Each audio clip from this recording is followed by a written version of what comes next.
Excel reporting, and specifically using a cool feature in Excel called Power Query for processing those data files and adding some steps in there for removing duplicates and manipulating the data. So we all have these CSV files laying around. This one happens to have 1,000 volunteer contacts. So when you first open this, it opens up in Excel. And yeah, you can use find and replace in here and kind of manipulate the data. But another way of processing the data is first bringing it in through Power Query. So create a new Excel file. Okay, so now we have our new Excel file opened up. And from this point, we go up to the Data tab and bring in text from a CSV. So here we can specify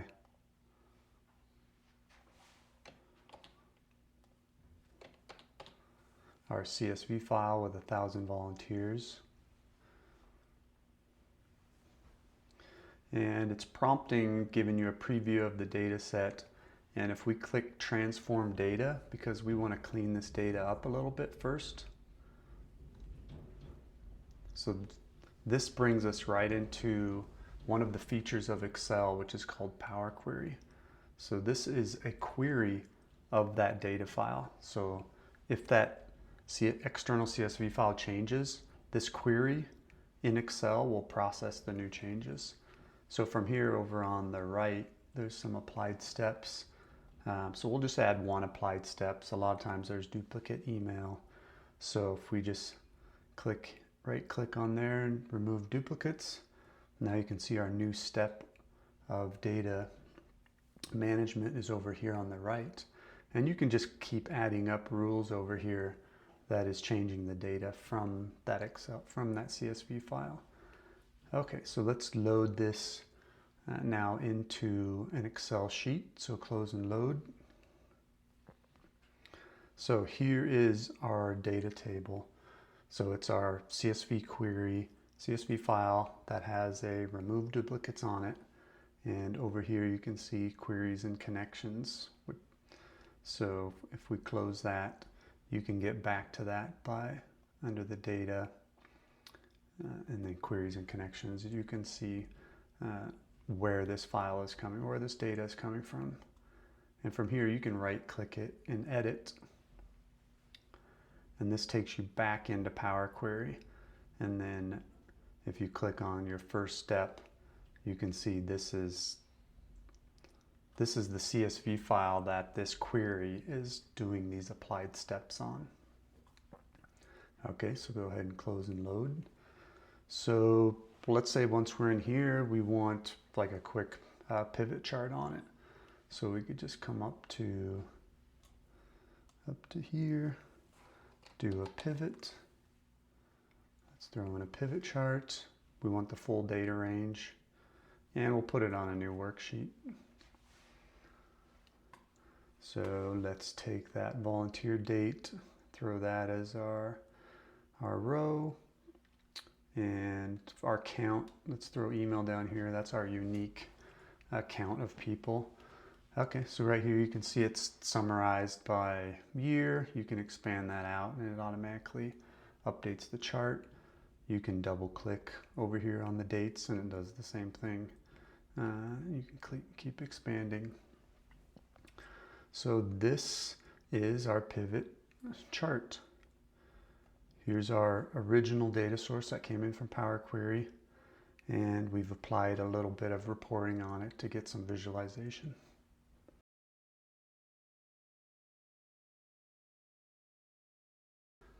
Power BI reporting from Microsoft.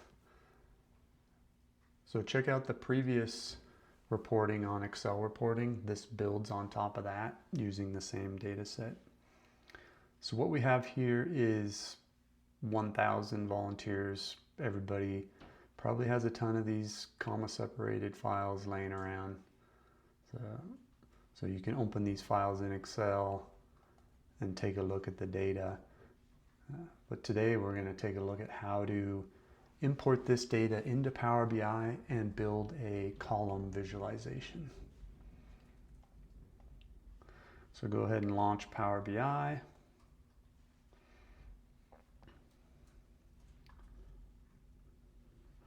The Power BI desktop is a free download from Microsoft.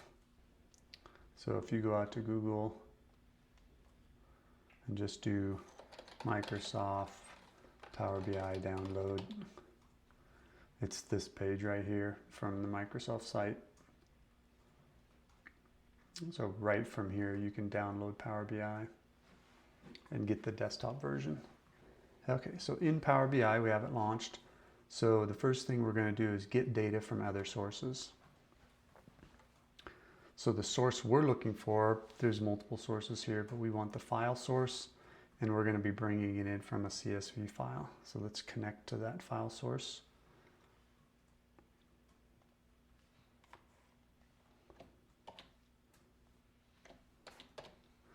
And it's our 1,000 volunteers. So it's giving you a quick preview of the data. You can scroll through, make sure this is the data that you're looking to transform. You can specify different delimiters if it's not shaping correctly. And so let's go ahead and click Transform Data. So this is a query. So again, we're in Power Query. So similar when we brought this CSV file into Excel, we were also in Power Query. So Power Query is the technology for transforming data. So over on the right, you see your applied steps. Those are your steps of transforming the data. So you can click to see your source. So you can see this is coming in as a CSV file. And what we would like to do is we'll just do one transform function on email. We'll just want to make sure we don't have any duplicate emails. So we can just go ahead and remove duplicates. Okay, so now we have our original CSV source coming in, and we've applied one transform to remove all duplicates. So let's go ahead and load this data into Power BI. So we'll just click Close and Apply.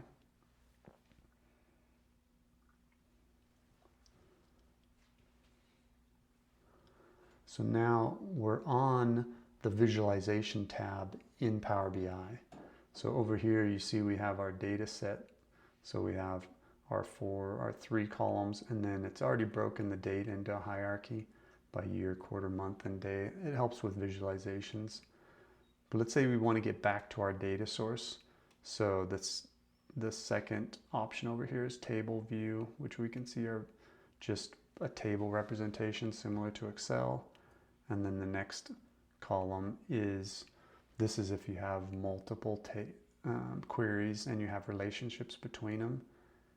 But in our case, we just want to edit our data source. So we just want to edit our query. So go ahead and edit query. So now we're back in the transforming query from our original data source. So here's our CSV file. We applied the one remove duplicates on the email. So let's just, so you could come in here and add other steps. So let's just go ahead and close and apply. And let's flip back to the report view, which is where we do all of our visualizations. Okay, so from here, we're not doing a pivot chart. That's an Excel feature that we're doing. We're just going to bring in a stacked column chart as our visualization. Let's go ahead and expand this. And let's bring our date into our first row, our x-axis. And it's already going to break it up by the hierarchy. And let's bring our email in as our unique count based on date. So here's done by year. Then you can come up here if you want to do any drill downs. Let's drill down into the quarter, drill down into the month. So this is a chart visualization in Power BI. So similar to Excel, you can save this as as a file locally, where we can save as. We can save it right on this computer.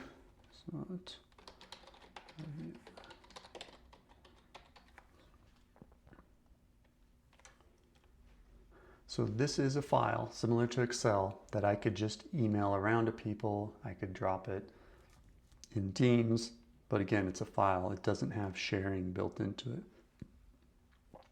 But one of the big advantages of Power BI is this publish button.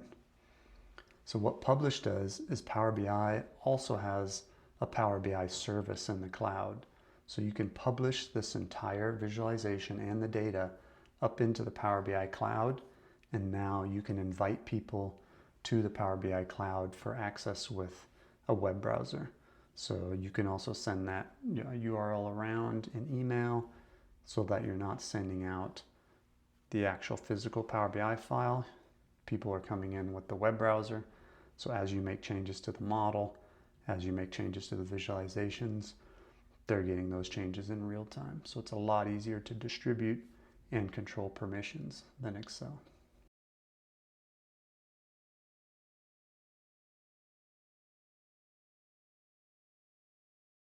So I'd like to talk about CRM reporting.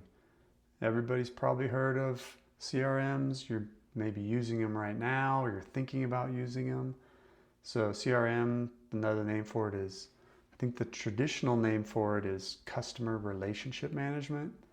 A lot of times that's contact relationship management, but a CRM in general is, hey, where's a good spot to keep track of all my contacts, manage communication with them, and manage any kind of services that they sign up for.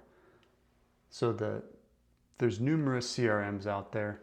The one I'm going to focus on today is Salesforce. Salesforce has a free trial for people to sign up, get familiar with how it works.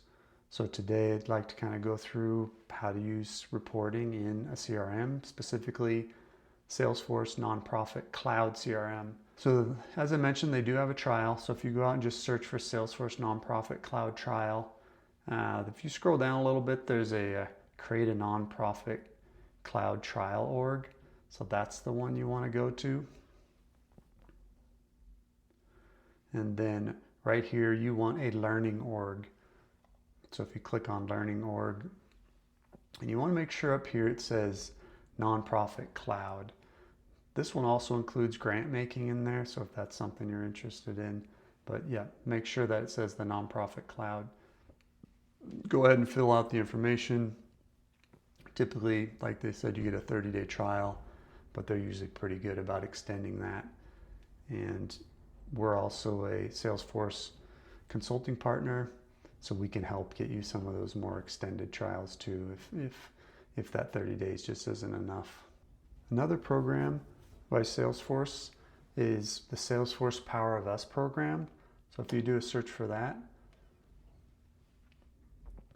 it's a program that offers 10 free licenses per year for Salesforce nonprofits that are 501c qualified. So if you just search for the Salesforce Power of Us program, click on the link, you can see eligibility and you can log in to Salesforce to go through the process to get vetted. This is a great program. If you are interested in Salesforce, make sure you're taking advantage of the Power of Us program. Salesforce, with any CRM, they're cloud-based platforms. It's one of the initial challenges is how do I get data into the CRM? So we're all familiar with this nonprofit volunteer, 1,000 nonprofit volunteers. We have 4 columns in here. So let's get this data into Salesforce. With Excel and Power BI, it was all about using Power Query to point at the data source. So as the data source changes, Excel and Power BI are getting those changes when you refresh the data source in Excel or Power BI. With a CRM, it doesn't work that way. It doesn't maintain a link with the CSV file. you're importing the current state of the CSV file. So if this CSV file changes in any way, you're gonna need to re-import it again. Okay, so let's bring over Salesforce.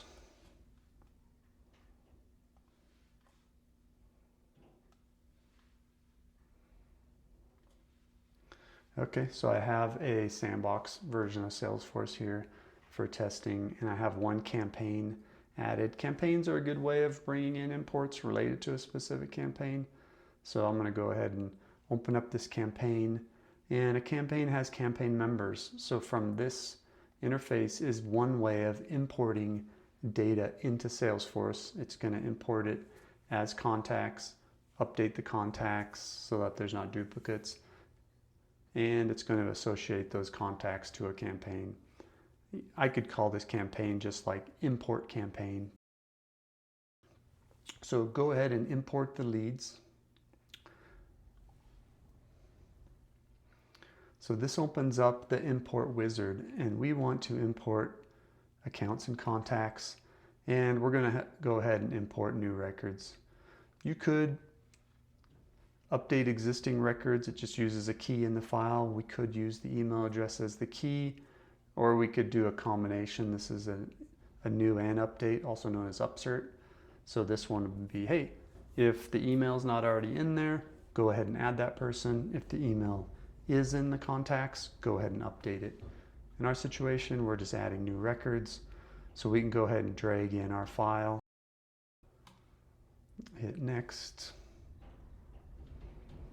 So it's giving us a little preview of the data here. It's giving us 3 examples. So we have our 4 columns in our data. We got our first name, last name, email, and volunteer date. And it's in this column, it's showing what Salesforce object it's mapping to. In this case, it's the contact, and it's showing which field, the email, first name, last name. And then this is from the CSV file. So when you do your import, if you're missing any of these, for instance, if the column says map or it's an unmapped, so right now it's saying, hey, I see your CSV column, but I don't know what to map it to.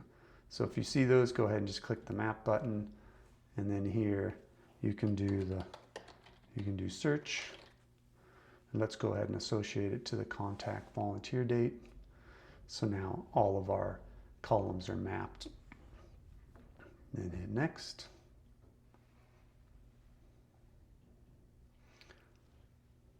And then go ahead and start the import process. Import is started. So it's going to automatically load you to this load job where you can keep an eye on the status of what's going on. So you can reload this page to see, how well is my 1,000 records going. And right now, in progress is 1 batch. The progress is 0%. And it's going to process 200 records at 200 rows at a time. Let's go ahead and reload.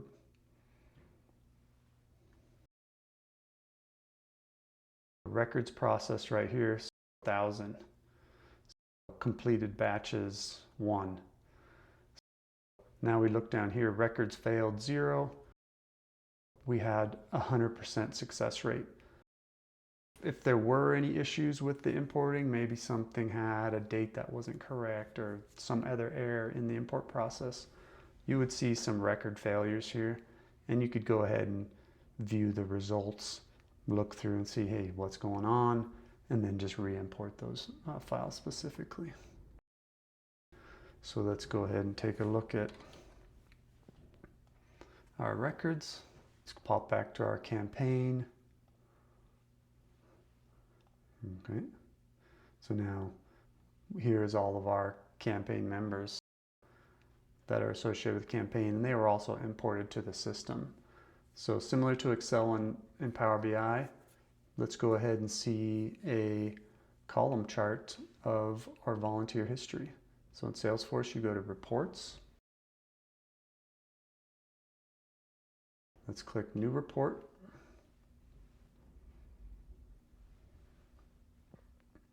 contacts and accounts, start our report. And right in here, these are all the ones by default loaded by Salesforce. So there's a nice feature of remove all columns. Let's just get the email in there. And we want to group by that volunteer date. And go ahead and refresh. And let's summarize the volunteer date by, let's go ahead and do it by quarter. And let's add a chart. And let's do a column chart. And let's go ahead and run our chart. So here we go. Similar to Power BI, Excel, we have a nice chart here by date, and we have the total number of volunteers for that specific quarter. It doesn't have the same kind of drill down, so if you do want to change the date representation, you either need to create multiple reports, or you can come in and change this report. So you can go edit, and the volunteer, you can change the group by to, let's say, month now, and run it. So now you have a breakdown by month. So you could have 4 versions of this report. Salesforce also has dashboards, where dashboards allow a little more control over reports and filtering and displaying of information. But there we have it. We've imported data into Salesforce using the import wizard, and now we've built a report to see our volunteer history over time.